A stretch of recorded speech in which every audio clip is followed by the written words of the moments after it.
ઠાકોર સમાજનું બંધારણ શું છે એના અનુસંધાને આજે આપણે નેકરિયા મુકામે શંકર ભગવાનના મંદિરની અંદર જે સમાજે બંધારણ કર્યું છે એનું વાંચન કરવાનું છે. બરોબર? એક સમાજ એક રિવાજ, એક રિવાજ શેઠ રિવાજ ને એક રિવાજ શેઠ સમાજ. હવે આપણે મુદ્દા વાંચા છે. સગાઈ પ્રસંગે સગાઈમાં પુરુષ અને મહિલા મળી એકવી વ્યક્તિને જવું તેનાથી વધારે વ્યક્તિને સગાઈમાં જઈ શકશે નહીં. સગાઈમાં પોતાના કુટુંબ કે તનના સગા સિવાય અન્ય બીજાને આમંત્રણ આપવું નહીં અને જો આમંત્રણ આપે તો પણ જવું નહીં. સમાજના તમામ પ્રસંગો ઉજવણા પ્રથા બંધ કરવામાં આવેલ છે. એટલે સમાજના કોઈ પણ પ્રસંગ હોય એમાં ઉજવણું બિલકુલ બંધ અને રોકડ ચાલુ. બરોબર? કોઈ પણ પ્રસંગ હોય એમાં ઉજવણું લાવવાનું નથી, રોકડ પ્રથા આપણે ચાલુ છે. સગાઈમાં શું શું વસ્તુ લઈ જવાની? સગાઈમાં નાળિયેર અને 1 રૂપિયો અને 1 જોડી કપડાં, આ 3 વસ્તુ લઈ જવાની રહેશે.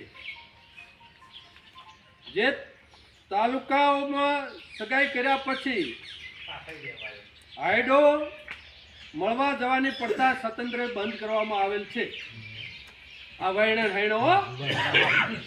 હવે બીજો મુદ્દો આપણે લગ્નનો. લગ્ન તારીખો નક્કી કરવા બાબત વૈશાખ સુદ એકમ થી પૂનમ સુધી લગ્ન, મહા મહિનામાં એકમ થી પૂનમ સુધી લગ્ન. હવે આખા 12 મહિનામાં આપણે લગ્નના 2 મહિના નક્કી કર્યા છે. એકમ થી પૂનમ વૈશાખ મહિનો અને મહા મહિના એકમ થી પૂનમ.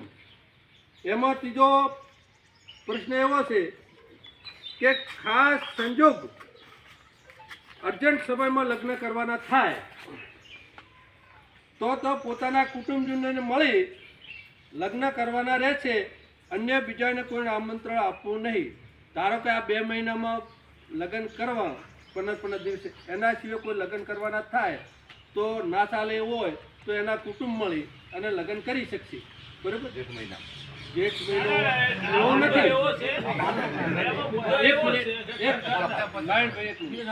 આમાં ભગત એવું કે કોઈ સંજોગ અવસ્થા રહી ગયું અને કોઈ વસ્તુ નથી થતી, આ 15 દાડમ શેઠ ના વેચ થયું હોય કે કોઈ બીના હોય તો એને લગ્ન કરવામાં હા બંધારણ પણ એના કુટુંબ પરતું કરી અને લગ્ન કરી શકે છે. હવે આપણો મુદ્દા નંબર 3, લગ્ન લખવાના પ્રસંગે લગ્ન મૂકવાની પ્રથા સ્વતંત્ર બંધ કરવામાં આવેલ છે. આમાં ગણે લઈ લેવા.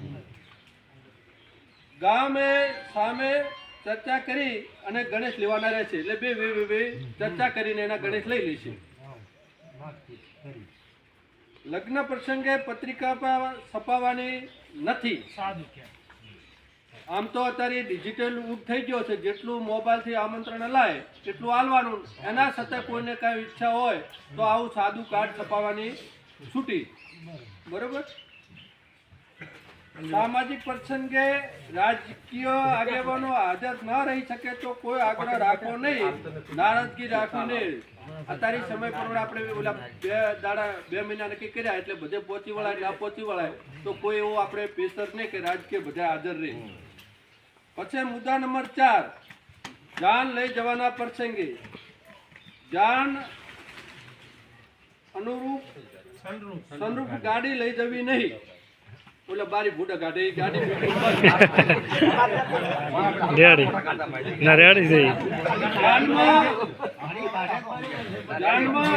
11 સાધન લઈ જવાના રહેશે. જનાબે આપણું જાનમાં 11 સાધન લઈ જવાના રહેશે. નાના મોટા ટ્રેક્ટર હોય, ગાડી હોય કે ડાલુ હોય, કુલ 11 સાધન. એનાથી વધારે જાનમાં સાધન લઈ શકે છે નહીં. જાનમાં મહિલા પુરુષ મળી કુલ 100 માણા વ્યક્તિઓ લઈ જવાના થાય છે.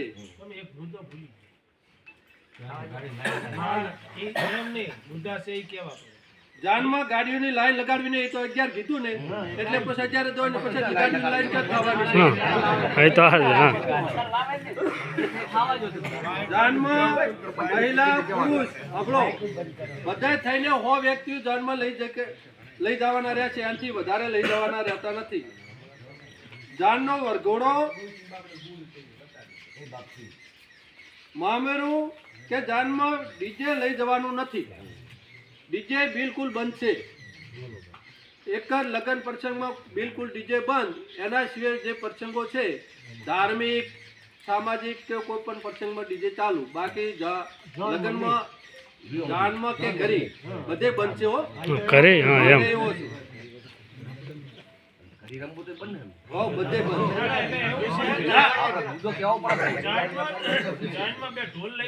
આપા નાનભાઈ આપણો મુદ્દા આપણો પર ચર્ચા કરો. આપણે જાનમાં વધુમાં વધુ 2 ઢોલ લઈ શકાય છે અને શરણાઈ. બરોબર? જાનમાં શરણાઈ અને ઢોલ.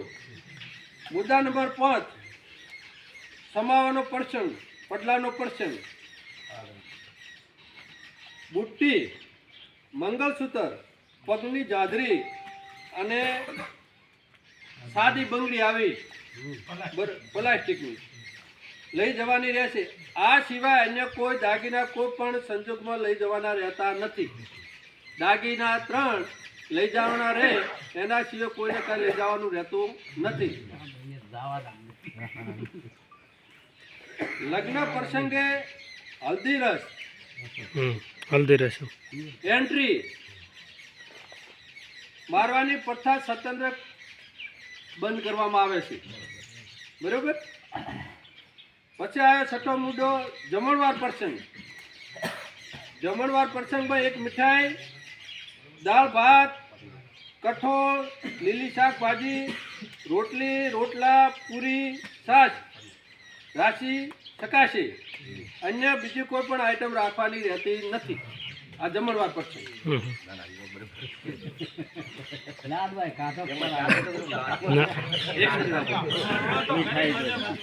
મુદ્દા નંબર 7 મામેરા પ્રસંગે. મામેરામાં મહિલા અને પુરુષ સાથે વધુમાં વધુ 100 ની સંખ્યામાં જઈ શકાશે. મામેરામાં વધુમાં વધુ તમામ પ્રકારના 11 વાહનો લઈ શકાશે.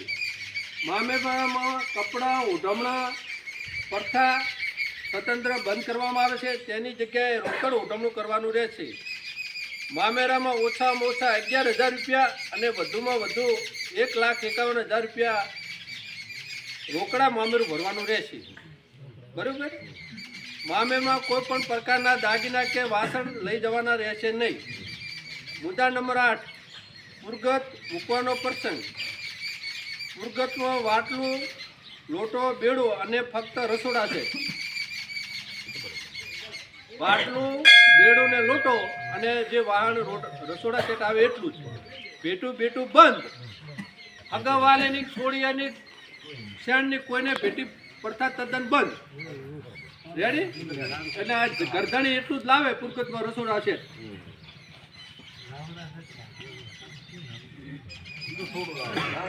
બંધારણમાં ફોટા મઢાવી લેમિનેશન વાળી એક કોપી ભેટમાં આપી એટલે આરી કોપી એક આલવાની જાનવાળાને ગરદણી.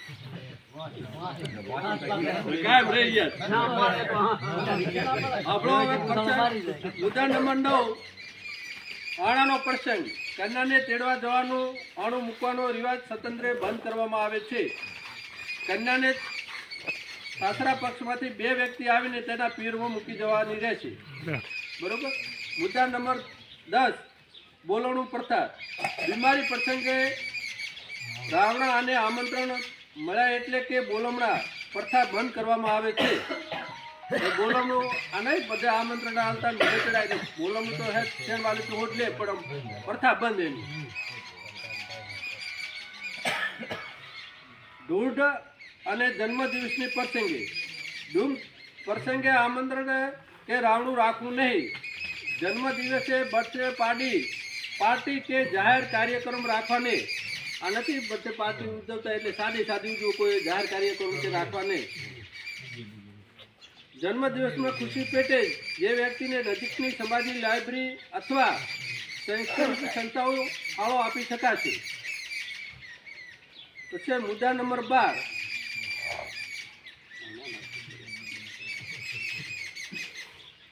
છૂટાછેડા બાબત.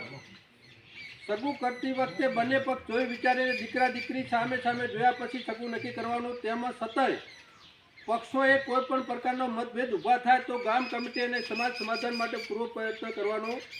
સતત સમાધાન ના થાય તો ગુણ દોષ આધારે નીચે પ્રમાણે વ્યવહાર કરવાનો રહેશે.